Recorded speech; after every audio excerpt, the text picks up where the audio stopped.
É só dizer que os vídeos anteriores, os estudos anteriores estão gravados, tanto no meu canal do YouTube, no canal do YouTube da igreja e também no Facebook fica gravado para quem precisar ou quiser acessar os estudos anteriores. Tanto a série da primeira carta de Pedro, quanto a série da segunda carta de Pedro, que é a que a gente está fazendo agora.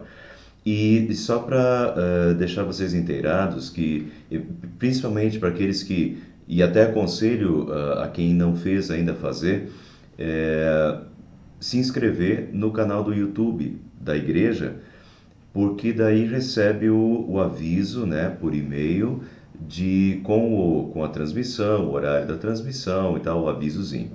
Eu recomendo, às vezes fica um pouquinho difícil de achar, porque tem os vídeos dos cultos de domingo também.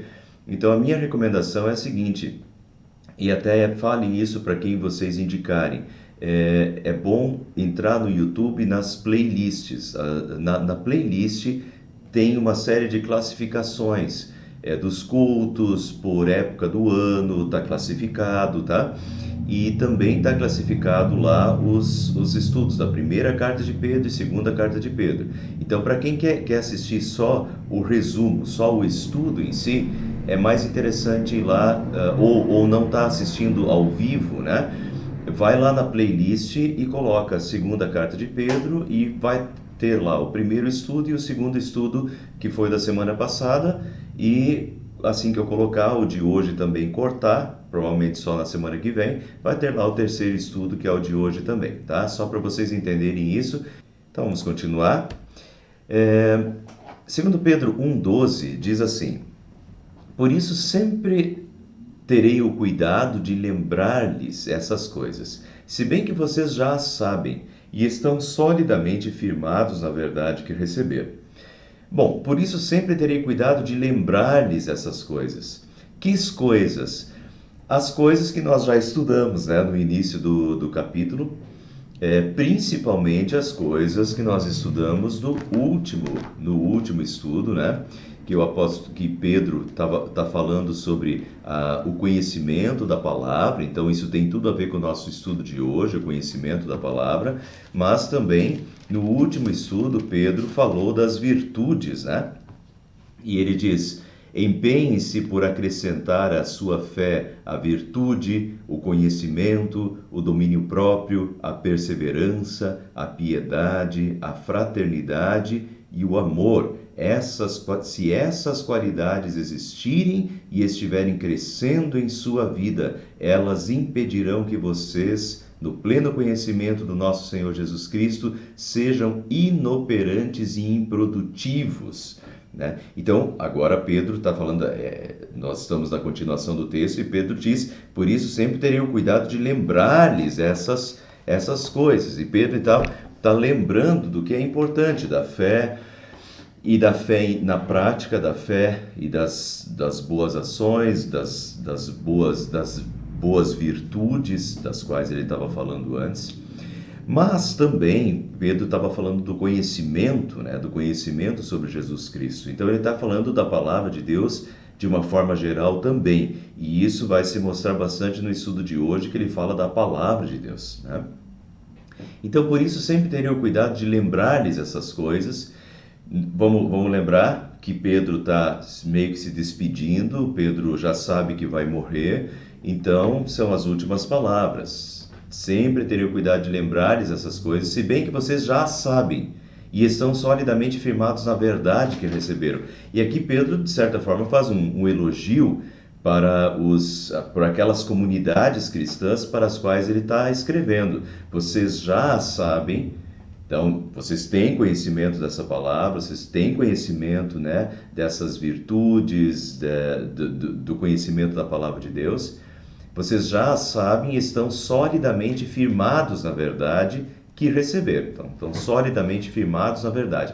Mesmo assim, mesmo sabendo que eles já sabem e mesmo sabendo que eles estão solidamente firmados na verdade, Pedro repete as palavras. E, meus irmãos, é assim sempre, né?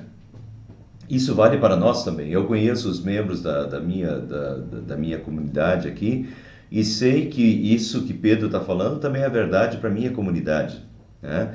Eu sei que vocês já sabem disso e sei também que vocês estão solidamente firmados na verdade, não tenho dúvida. Agora, mesmo assim, a gente tem que repetir e mesmo assim a gente tem que continuar estudando, fazendo estudos bíblicos e mesmo assim a gente tem que continuar vindo nos cultos, mesmo sabendo dessas coisas e mesmo estando solidamente firmados na verdade, a gente não pode baixar a guarda nunca porque nós somos pecadores, porque nós somos seres humanos falíveis, pecadores, e precisamos continuamente nos mantermos. Onde é que está o fortalecimento? O fortalecimento da fé está na palavra de Deus. Então a gente não pode baixar a guarda nunca nesse sentido.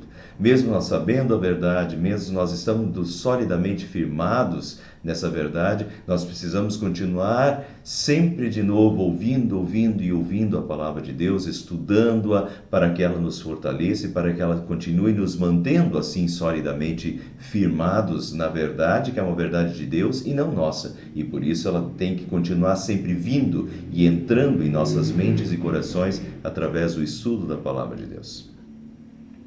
E Pedro continua: de fato não seguimos fábulas engenhosamente inventadas quando lhes falamos a respeito do poder e da vinda do nosso Senhor Jesus Cristo. Ao contrário, nós fomos testemunhas oculares da sua majestade. Então vejam, olha que interessante, de fato não seguimos fábulas engenhosamente inventadas, diz Pedro. Alguns acham que os discípulos inventaram as histórias. Até hoje, muita gente, quanto mais o tempo passa, mais as pessoas acham que os discípulos inventaram essas histórias, os discípulos criaram essas histórias. E tratam as histórias bíblicas quase como fábulas, tanto o Antigo Testamento quanto o Novo Testamento tratam isso tudo como fábulas. Então, a fábula da travessia do Mar Vermelho, as fábulas dos milagres de Jesus, da multiplicação dos 5 pães e 2 peixinhos para uma multidão de mais de 2.000 pessoas, de mais de 3.000 pessoas, né? Teve 2 multiplicações. Então, muitos tratam tudo isso como fábulas, né? E Pedro está te dizendo isso, de fato, não seguimos fábulas engenhosamente inventadas. Eles não estão inventando nada, não estão inventando fábulas, né? Nem eles, nem o Antigo Testamento. Enfim, isso é uma excelente reflexão para os nossos dias, que as pessoas já não acreditam mais na palavra de Deus e que a palavra de Deus é de fato de Deus. Mas a gente já vai continuar vendo, isso é o que trata esse capítulo de Pedro, é o que nós vamos tratar hoje. Mas então Pedro diz, não seguimos fábulas engenhosamente inventadas. Pelo contrário, ele diz no final do versículo, nós fomos testemunhas oculares da sua majestade. Pedro é uma testemunha ocular, né? Ocular, que viu. Pedro estava lá, Pedro conviveu com Jesus, Pedro viu os milagres de Jesus. Ele está falando do que ele viu, ele está falando do que ele ouviu, né? Ele é uma testemunha ocular de tudo isso. Ele recebeu, Pedro falando a respeito de Jesus, ele recebeu honra e glória da parte de Deus Pai, quando da suprema glória lhe foi dirigida a voz que disse, este é o meu Filho amado, em quem me agrado. Nós mesmos ouvimos essa voz vinda dos céus, quando estávamos com ele no Monte Santo. O que está acontecendo aqui? Pedro está lembrando daquela oportunidade quando Pedro, Tiago e João tiveram o privilégio de subir com Jesus no monte quando Jesus foi transfigurado. Então, nós mesmos ouvimos essa voz vinda dos céus. Que voz vinda dos céus? Este é o meu Filho amado em quem me agrado, né? Quando da suprema glória lhe foi dirigida a voz de Deus, quando Jesus foi transfigurado do monte, e o corpo de Jesus começou a resplandecer no monte, né? E veio uma voz do céu dizendo, este é o meu Filho amado em quem me comprazo, a ele ouvi. E é isso que Pedro está lembrando agora nessa carta dele, né? Este é meu Filho, quando ele recebeu honra e glória da parte do Pai, quando da suprema glória lhe foi dirigida a voz que diz, este é meu Filho amado em quem me agrado, e nós mesmos ouvimos essa voz vinda dos céus. Pedro ouviu, Pedro estava lá, Pedro era um dos 3 que estava lá, Pedro ouviu essa voz, né? Pedro era uma testemunha presencial desses fatos. Jesus, né? Ele não está inventando fábulas, ele não está inventando nada. Ele está narrando o que ele próprio ouviu, o que ele próprio viu, né? Quando estávamos com ele no Monte Santo, Pedro presenciou a transfiguração de Jesus. Não são fábulas, não tem nada sendo inventado. O que eles falam é o que eles presenciaram, o que eles viram, o que eles ouviram, né? Tem um livro,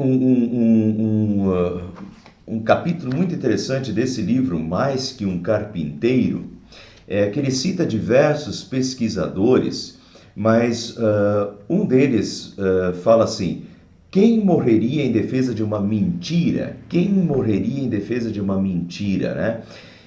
O fato é o seguinte, isso é muito interessante, e esse livrinho é muito pequenininho, mas ele me abriu a mente para muitas coisas quando eu li há uns 20 anos atrás. Vejam só, Pedro foi crucificado, André foi crucificado. Ele está falando dos 12 discípulos, tá? Se os discípulos tivessem inventado as histórias sobre Jesus, como muitos acham que são fábulas inventadas, né? Bom, se são inventadas e são fábulas, se os discípulos inventaram isso tudo, a questão é, quem morreria por uma mentira, né? Se eles inventaram, é uma mentira. E quem morreria, quem estaria disposto a morrer por uma mentira? Então vejam só, o fim dos discípulos. Pedro foi crucificado, André crucificado, Mateus, condenado à morte, foi transpassado pela espada. Tiago, crucificado. Filipe, crucificado. Simão, o outro Simão, crucificado. Tadeu, morto a flechadas. Tomé, traspassado por uma lança. Bartolomeu, crucificado. Tiago, filho de Zebedeu, morto à espada pelo testemunho de fé de vida. Ou seja, pessoal, todos foram mortos, com exceção de João, que teve morte natural, todos os outros foram mortos e a maioria deles crucificados. Quem sustentaria uma mentira até a morte? Se eles tivessem inventado coisas, quem estaria disposto a morrer por algo que inventou, por uma mentira? O fato é, e daí isso passou por um crivo de um dos pesquisadores de Harvard, que pesquisava pessoas em situação quando se fazem de tortura, né? Quando se faziam torturas para ver se estavam dizendo verdade ou mentira. E ele era um estudioso dessa área de Harvard. E ele chegou à conclusão, ele fez o estudo para comprovar que era mentira. E ele foi convertido no estudo dele porque ele chegou à conclusão de que não tinha como esses 12 discípulos estarem falando uma mentira e terem inventado a ressurreição de Jesus e terem inventado as outras coisas. Senão eles jamais, 12 pessoas sustentariam as 12 e estariam dispostas a sofrer e a morrer do jeito que morreram, crucificadas, que é uma morte terrível. Então ninguém, e principalmente 12 pessoas, um grupo fechado desse não chegaria a tal ponto de chegar ao ponto de ser crucificado por uma mentira que teriam. Algum deles, ou muitos deles, teriam dado para trás se fosse mentira, mas então ele chega à conclusão que não pode ter sido mentira e que eles de fato estiveram com Jesus e que de fato eles presenciaram a ressurreição de Jesus e que de fato eles viram tudo isso e estão dando um testemunho verdadeiro. O pesquisador de Harvard foi convertido, né? Entrou para provar que era uma mentira e foi convertido pela verdade. Então essa é a questão, não tem fábulas engenhosamente inventadas, né? É isso que Pedro está falando. O testemunho é do que se ouviu, do que se viu, do que se ouviu. Muito bem, vamos continuar. Assim temos ainda mais firme a palavra dos profetas, e agora Pedro também se refere ao Antigo Testamento, aos profetas. E vocês farão bem se a ela prestarem atenção, como a uma candeia que brilha em lugar escuro. A palavra de Deus é lâmpada para os pés, é luz para os caminhos, até que o dia clareie e a estrela d'alva nasça no coração de vocês. Ele não está falando de conversão aqui, até que a estrela d'alva nasça no coração de vocês, como se eles tivessem que ser convertidos. Eles já foram convertidos, eles são comunidades cristãs para as quais Pedro escreve como irmãos na fé. Então a questão aqui não é de conversão, a questão aqui é da volta de Cristo e da plena luz, né? Nós ainda estamos nesse mundo, esse mundo ainda é um mundo de trevas. Nesse mundo de trevas, a palavra de Deus nos ilumina como uma candeia que brilha em lugar escuro, até que finalmente nós estejamos na plena luz de Deus, com Deus, né? Onde a luz e tudo será plenamente visível e claro. Mas até lá nós temos a palavra dos profetas, e vocês farão bem se a ela prestarem atenção. E agora vem um dos versículos mais conhecidos por nós. Antes de mais nada, saibam que nenhuma profecia da Escritura provém de interpretação pessoal, pois jamais a profecia teve origem na vontade humana, mas homens falaram da parte de Deus, impelidos pelo Espírito Santo. Antes de mais nada, saibam que nenhuma profecia da Escritura, e aqui ele está sendo genérico, tá? É toda a Bíblia, é toda a Escritura Sagrada. Então, antes de mais nada, sabe que nenhuma profecia da Escritura provém de interpretação pessoal. Não é o que nós temos na Bíblia, o que nós temos na Escritura Sagrada. Não provém de interpretação pessoal. Não é a interpretação pessoal de Moisés, não é a interpretação pessoal de Isaías, de Jeremias, de Oséias, Joel, Amós, Obadias, Jonas, Miqueias, Naum, Mateus, Marcos, Lucas, não é a interpretação pessoal de pessoas, tá? Antes de mais nada, sabe que nenhuma profecia da Escritura provém de interpretação pessoal, pois jamais a profecia teve origem na vontade humana. Não é a vontade humana de falar. Não é o que eles queriam falar. Em nenhum caso de nenhum dos profetas, no caso de nenhum dos escritores do Antigo ou do Novo Testamento, não é a interpretação pessoal de cada um. Não é a vontade humana de cada um.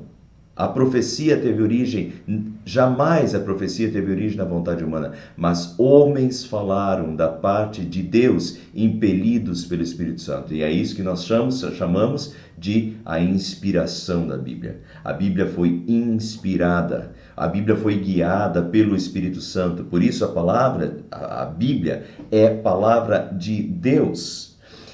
Notem a total diferença. Uma coisa seria escrito de homens segundo a vontade e interpretação humana. E daí nós estamos partindo de baixo para cima, dos homens falando a respeito de Deus como a sua vontade, colocando as suas vontades e a sua interpretação. E aqui a questão é completamente inversa. Não veio, jamais a profecia teve origem na vontade humana, não provém de interpretação pessoal, mas homens falaram da parte de Deus. Deus falou com pessoas, Deus falou com seres humanos e disse a esses seres humanos e colocou no coração desses seres humanos, ou deu através de visões a esses seres humanos o que ele queria que fosse dito, de tal forma que isso é palavra de Deus e vem de Deus.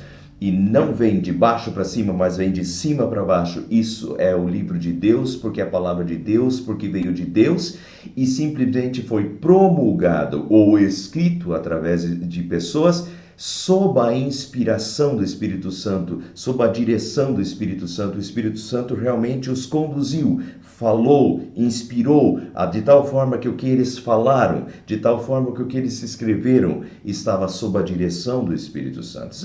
Isso é fundamental, isso é histórico, isso é antigo, mas é isso, meus irmãos, e vamos cuidar com as tentações. Deixa eu mostrar isso daqui, ó. Vamos seguir essa lógica. A Bíblia foi escrita por pessoas. Pessoas são falíveis, pessoas erram. Logo, a Bíblia tem erros. E a Bíblia está cheia de erros.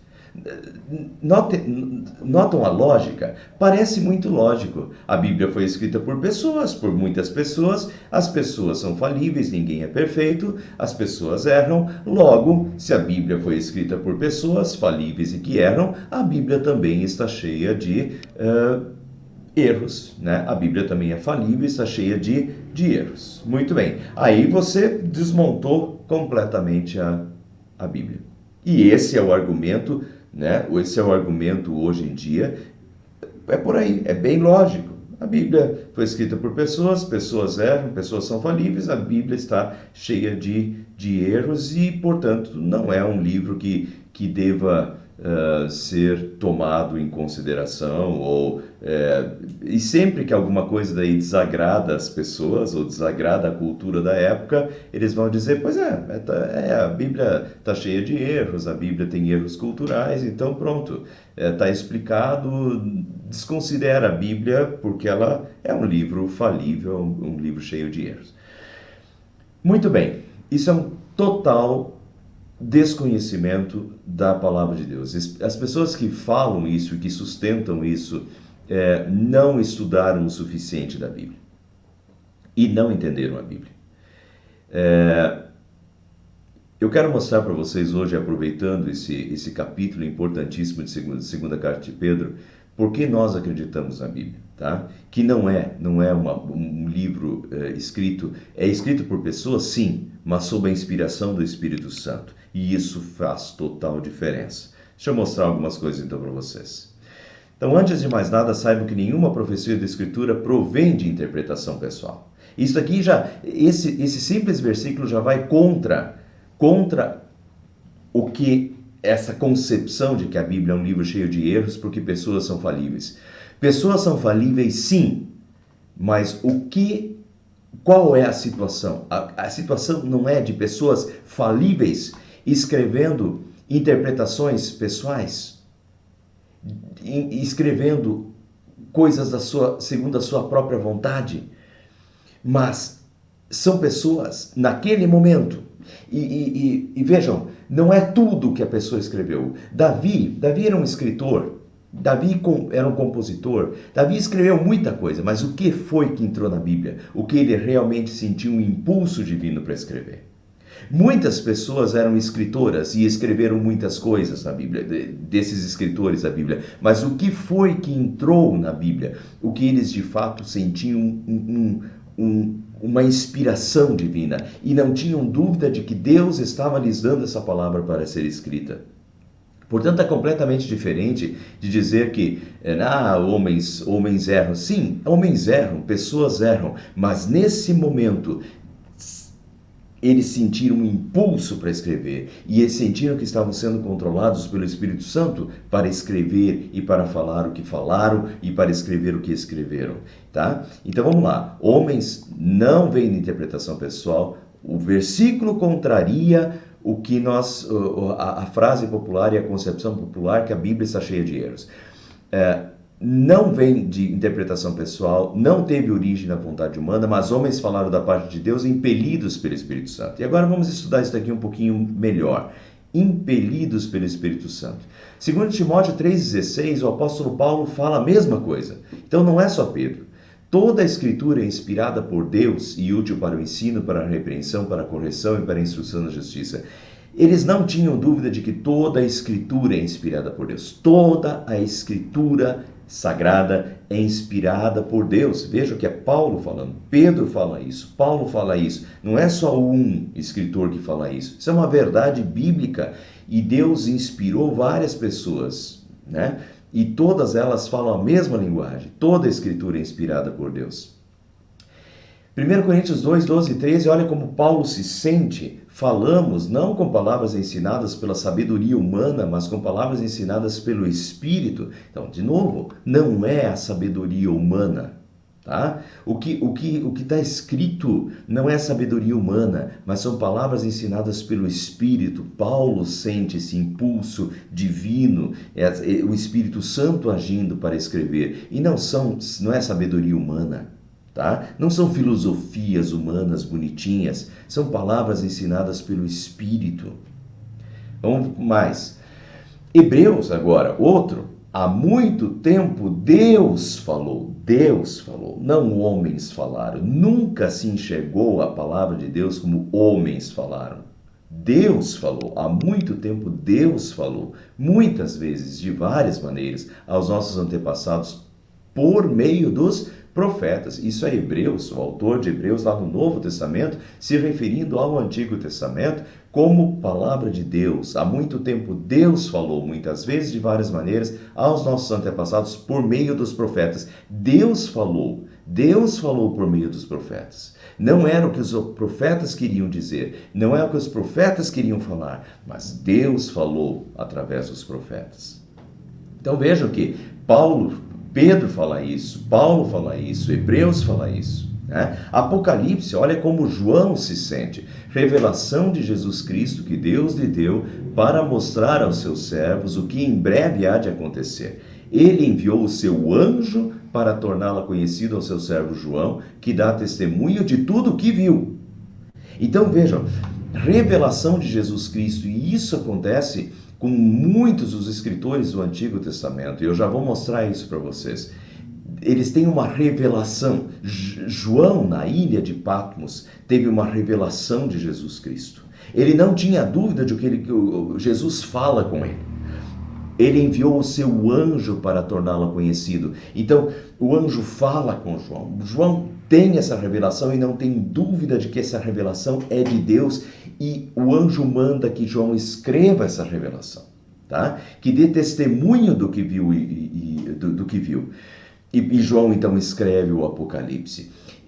Vejam a inspiração não é qualquer coisa, tá? É o que eles realmente sentem, um impulso divino, uma inspiração divina, uma revelação divina, e é tão forte, e é tão clara que eles têm que escrever o que eles viram, porque eles são ordenados a escreverem, são ordenados a falarem, né, e a escreverem o que viram e o que ouviram.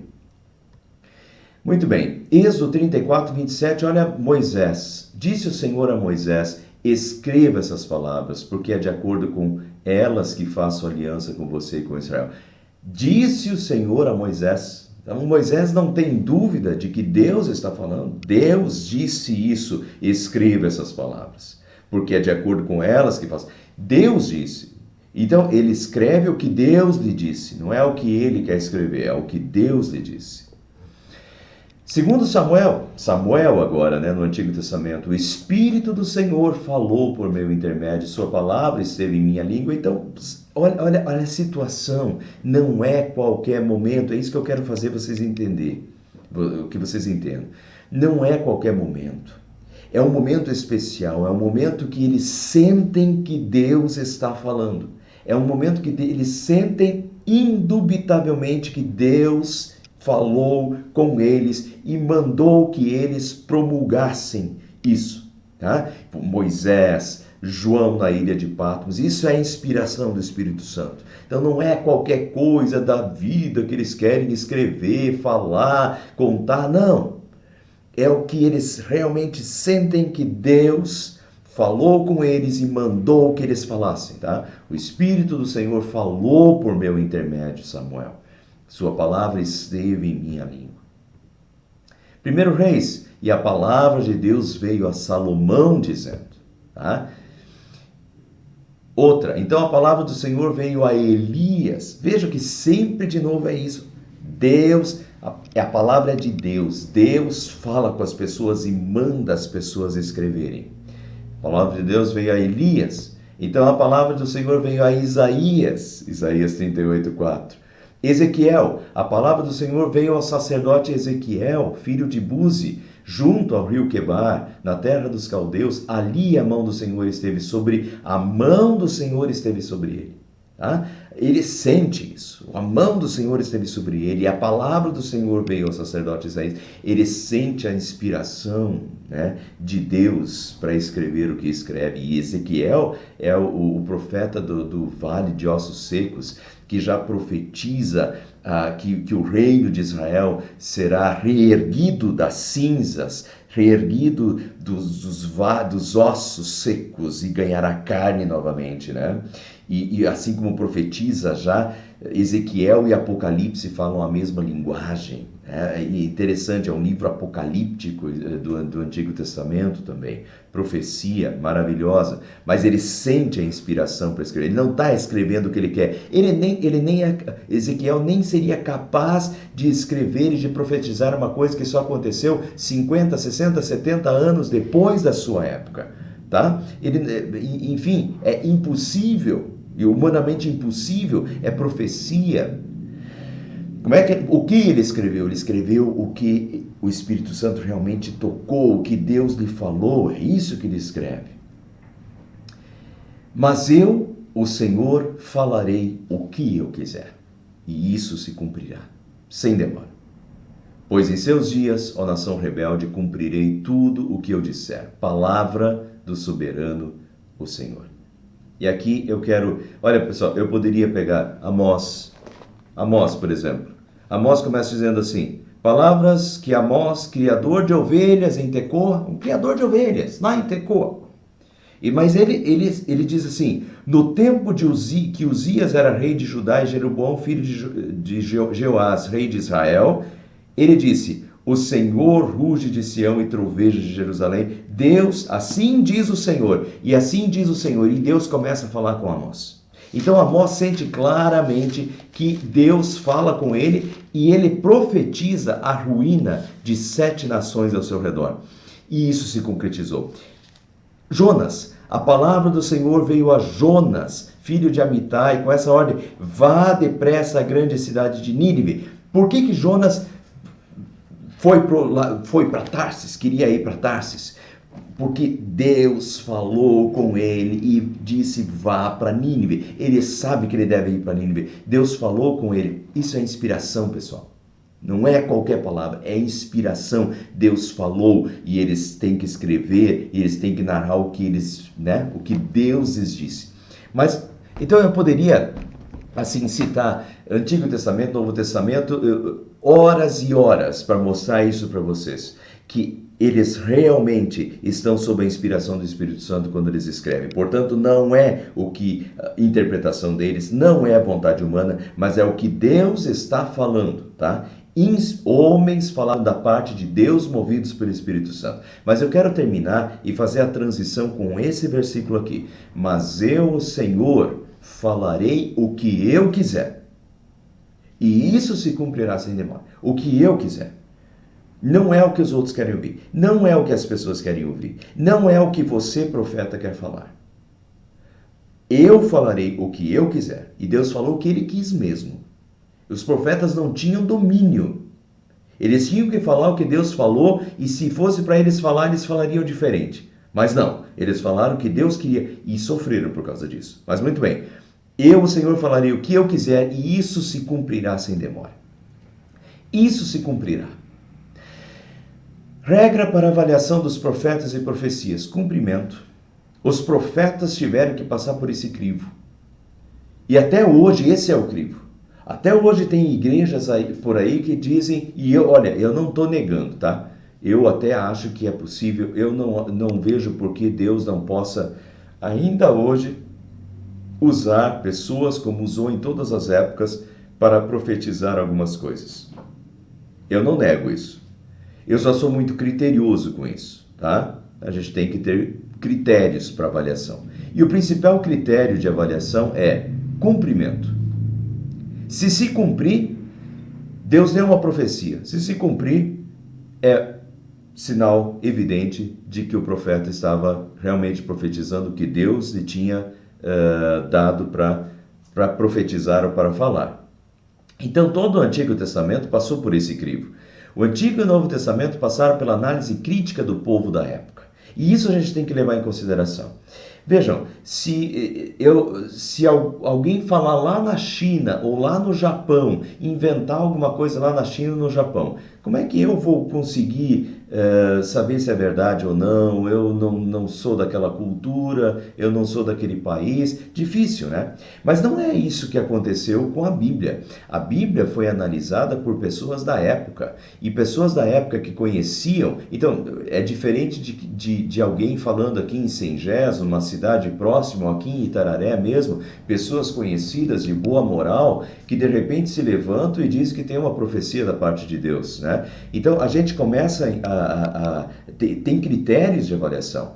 E o povo avaliou segundo os critérios, não era qualquer um. Eles não iam acreditar em qualquer um. E ainda mais, eles avaliaram isso e esses livros entraram na Bíblia porque realmente se concretizaram, tá? entraram depois de tempo e viram que aquilo que tinha sido profetizado de fato se cumpriu exatamente 100, 150, 200, 300 anos depois. Tá? Então, isso é criterioso, tanto o Antigo Testamento quanto o Novo Testamento. E olha aqui, ó, só para dar um exemplo para vocês. Eu até tenho aqui na biblioteca o Código da Vinci, escrito por Dan Brown. Lá uns 17 anos atrás, deu um rebuliço danado, porque Dan Brown disse que, e até hoje tem gente que acredita isso, né? Disse que tem livros que eram da época de Jesus, da mesma época dos evangelistas, mas são livros que não entraram na Bíblia, são livros que a Igreja Católica tem guardado as 7 chaves no Vaticano e não revela para ninguém, porque contradizem os outros livros e tal. Pessoal, esses livros que ele cita no livro dele, no Código da Vinci, são livros que a gente estuda, eu estudei na faculdade, não tem nada de livros trancados no Vaticano, as 7 chaves, não existe isso. Esses livros são conhecidos, a gente conhece esses livros e conhece o conteúdo deles, mas são abobrinha. Esses livros não são da mesma época, primeira falsidade. Não são da mesma época. A maioria foi escrita durante o 3º e 4º século depois de Cristo. Não são do 1º século como os livros que nós temos na Bíblia. Tá? Então não tem nada de livros escondidos, as 7 chaves do Vaticano. Esses livros são conhecidos, sempre foram conhecidos, né? Mas nunca foram aceitos pela igreja cristã. Muitos desses livros que são considerados escondidos, tal, são livros que seria igual o livro espírita hoje. Qualquer cristão consegue detectar isso aqui não é cristianismo, isso aqui é espiritismo. E é isso que acontece com a maioria desses livros que o Dan Brown cita no Código da Vinci. Primeiro que eles são posteriores, não são do 1º século, são do 3º, 4º século depois de Cristo. Segundo, foram escritos por seitas, tipo os espíritas de hoje, que têm uma linguagem completamente diferente, jamais foram aceitos pelas comunidades cristãs, porque eles viam claramente que esses livros não eram bíblicos, tá? Eram, digamos, eram linguagem gnóstica, que seria o espiritismo praticamente de hoje. Eram dos gnósticos, não era de apóstolos, tá? Por mais que às vezes davam esse nome. E assim vai, eu só quero fazer vocês perceber que os livros que realmente entraram na Bíblia são livros que passaram pelo crivo, são livros que passaram pela análise do próprio povo de Deus do Antigo Testamento, que olhou para esses livros, que olhou para esses profetas, que respeitou esses profetas e viu o cumprimento dessas profecias. Tá? E foi isso que entrou. Então não é qualquer livro que entra na Bíblia, são livros que realmente tanto os profetas notam a inspiração de Deus sobre eles e as pessoas atestam, os cristãos da época atestam essa inspiração e o cumprimento dessas profecias é o maior desses sinais. Vejam só, Salmo 22:1, Davi, 1000 anos antes de Cristo. Meu Deus, por que me abandonaste? Perfuraram-me as mãos e meus pés, dividiram as minhas roupas entre si, lançaram sortes pelas minhas vestes. Isso nunca aconteceu com Davi. Isso é um salmo, e só estou citando 3 versículos aqui.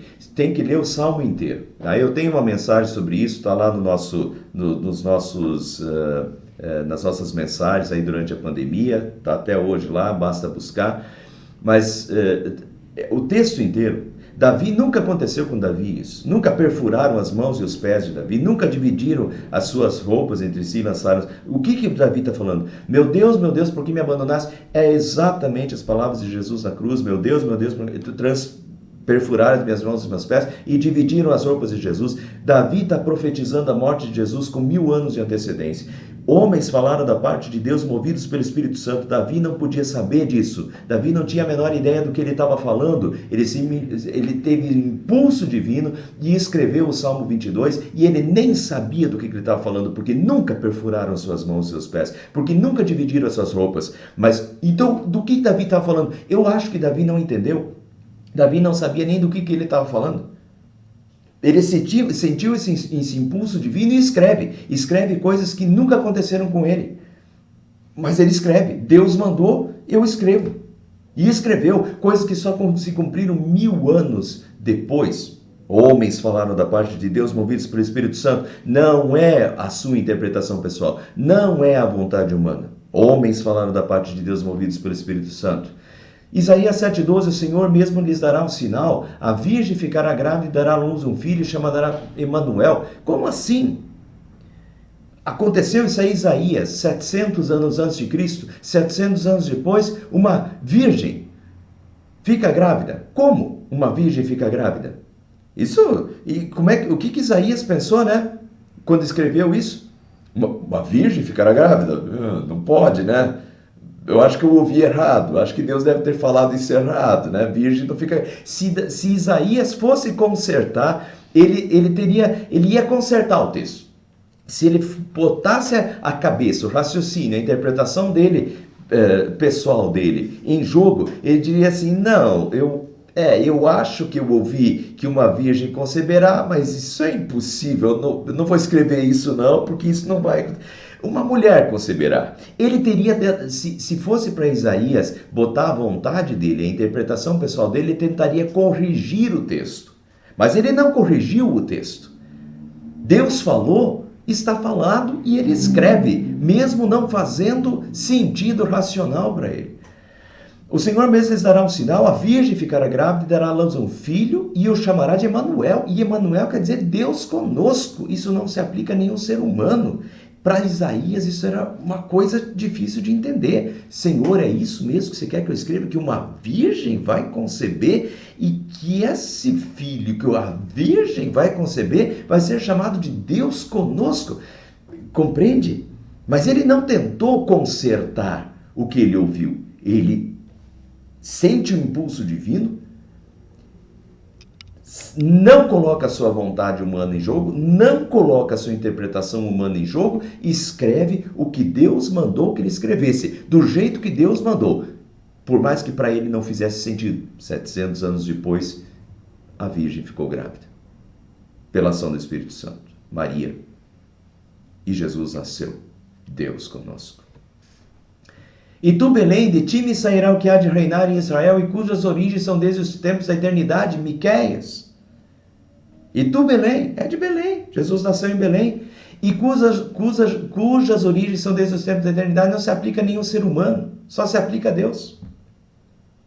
E Jesus, o Deus eterno, nasceu em Belém, né? Homens falaram da parte de Deus, não é a sua vontade, não é em sua interpretação, eles jamais conseguiriam saber disso. Ninguém sabe o que vai acontecer 700 anos depois, 1000 anos depois, 500 anos depois, que é o caso de Miqueias, né? Não vem deles, homem nenhum tem capacidade de dizer isso. Deus, homens falaram da parte de Deus, movidos pelo Espírito Santo. Ele foi traspassado pelas nossas transgressões, moído pelas nossas iniquidades, ele foi oprimido e humilhado, mas não abriu a boca como cordeiro. De quem Isaías está falando? De quem Isaías está falando 700 anos antes de Cristo? Ele está falando de Jesus, 700 anos depois, mas isso não fazia sentido naquela época, né?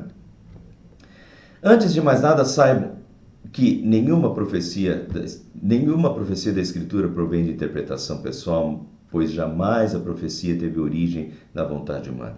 Mas homens falaram da parte de Deus impelidos pelo Espírito Santo. Se os escritores tivessem escrito suas interpretações ou sua vontade, jamais teriam dito o que disseram. Eles escreveram e descreveram fatos que não faziam sentido em sua época, nem faziam sentido racional para eles mesmos. Se fossem escrever baseados na sua racionalidade, no seu conhecimento, experiência, vontade, eles teriam errado, porque eles teriam tentado consertar o texto de Deus e daí eles iam falhar, né? Eles foram submissos e escreveram coisas que não faziam sentido, coisas que lhes custou perseguição e gozação. Jeremias fala o que Deus mandou falar e é gozado, ridicularizado. Jeremias chega ao ponto de amaldiçoar o dia do seu nascimento, tamanho a gozação, ridicularização que ele sofreu pelas palavras de Deus, pelas profecias dele. Isaías foi cerrado ao meio, não aceitaram o que ele tinha a dizer, a profecia. E esse Isaías que profetizou a vinda de Jesus, que profetizou que a virgem ficaria grávida, que profetizou a morte de Jesus à cruz, foi cerrado ao meio. Isso custou para eles, tá? Mas eles não tentaram ajeitar os textos, tá? Escrever que uma virgem conceberia e seu nome seria Emanuel fugia da racionalidade. Eles não tentaram colocar a interpretação pessoal deles no meio, nem a vontade deles. Escrever que Jerusalém, a cidade santa, seria destruída ia contra o senso religioso do profeta Miqueias. Miqueias tentaria, se ele fosse para colocar a vontade pessoal dele, né, a humanidade dele, a racionalidade dele em jogo, ele jamais teria dito que Jerusalém seria destruída, porque isso era inconcebível para um judeu, que a cidade santa, protegida por Deus, seria um dia destruída. Ele narra em detalhes que a Jerusalém viraria uma cidade de chacais, de deserto, uma cidade despovoada, e foi o que aconteceu, né? Em 587 a.C. Então, ele está falando, ele não tenta ajeitar o texto com a sua racionalidade, com os seus pressupostos, tá? Com as suas interpretações humanas ou vontade humana. Dizer que mãos e pés seriam transpassados, Davi, né? Não fazia parte da cultura. A crucificação como um método punitivo só foi inventado pelos persas, e não era nem crucificação em madeiro ainda. Só foi inventado pelo Império Persa lá pelo ano 400 antes de Cristo. E ainda não era crucificação de traspassar mãos e pés. Então, o que Davi está falando 1000 anos antes de Cristo não fazia sentido nem culturalmente. Os judeus nunca tiveram o costume. Eles eram até anti-piercing, por exemplo. Eles não furavam partes do corpo. Então, que dirá crucificar alguém? Davi não estava falando dele, não estava falando de nada conhecido da época, né? Então, Davi não tentou consertar o texto, né? Ele falou o que Deus falou, e essa é a questão, tá?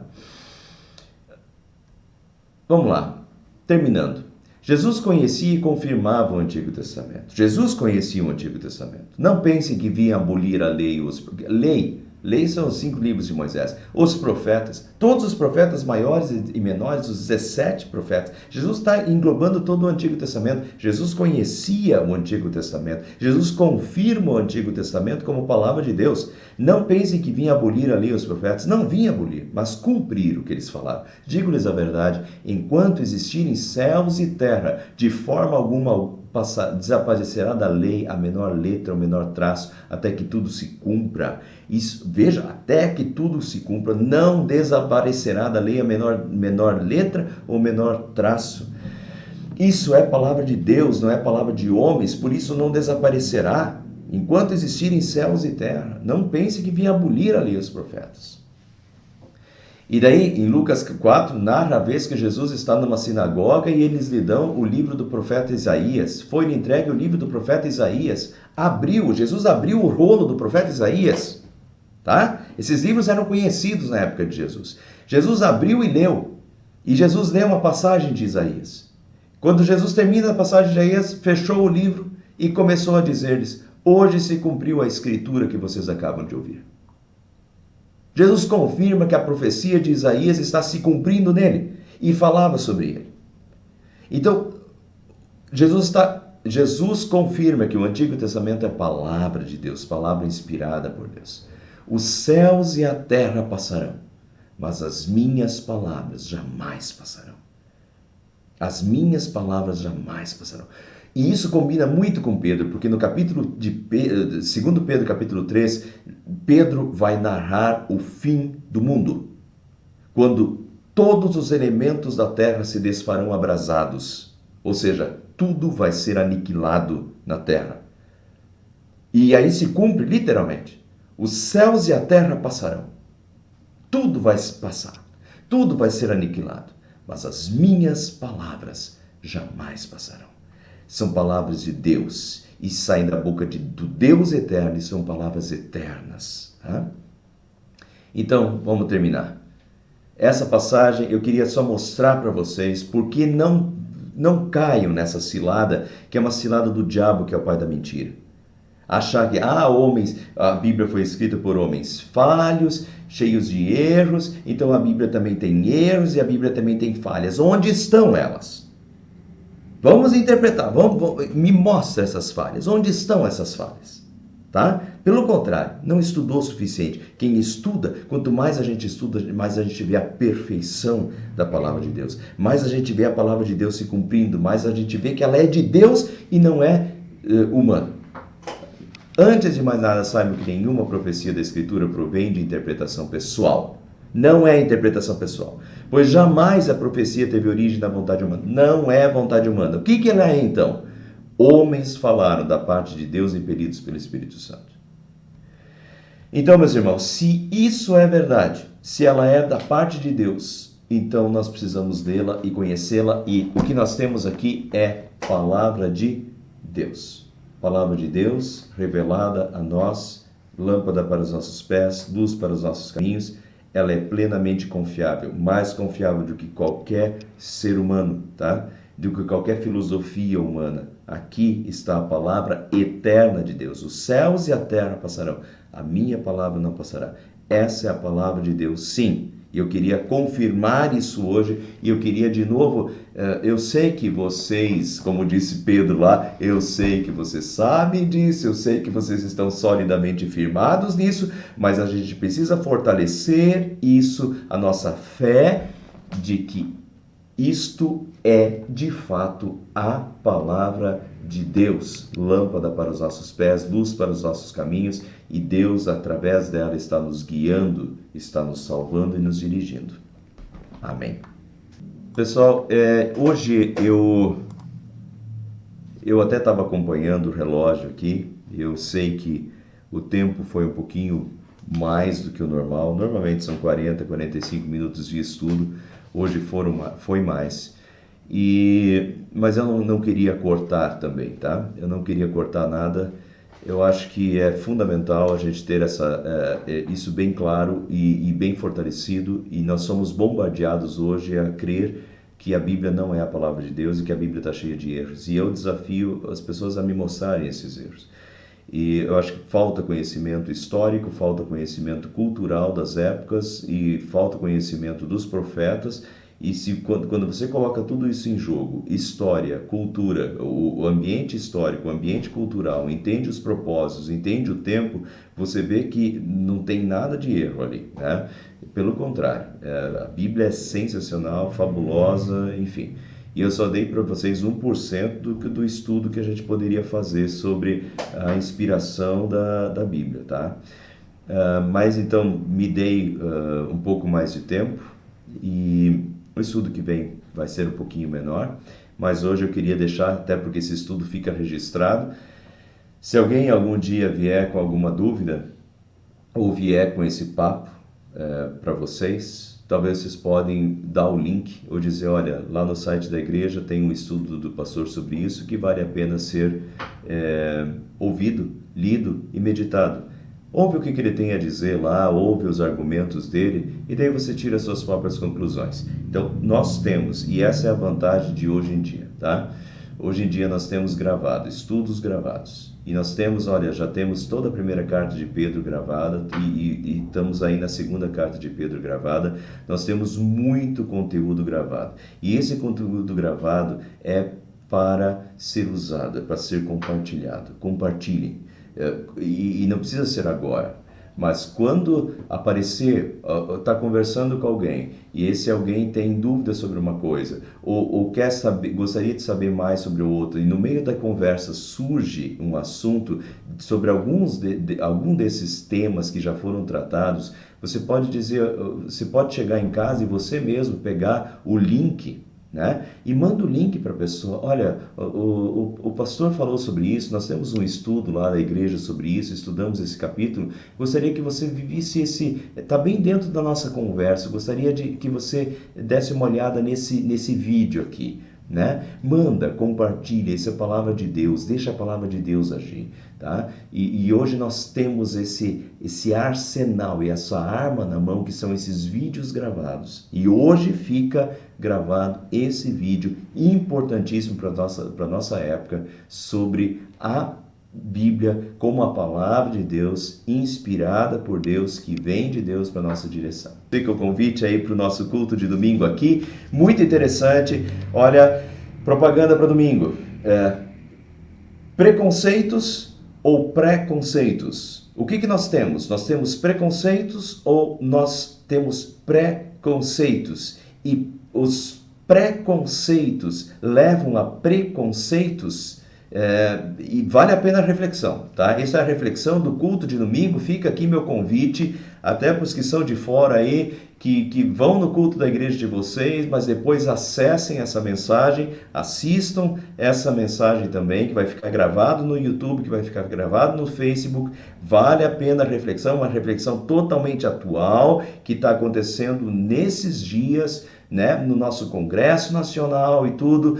Nós somos taxados de preconceituosos, mas o que nós temos? Preconceitos ou preconceitos? Vale a pena a reflexão, tá?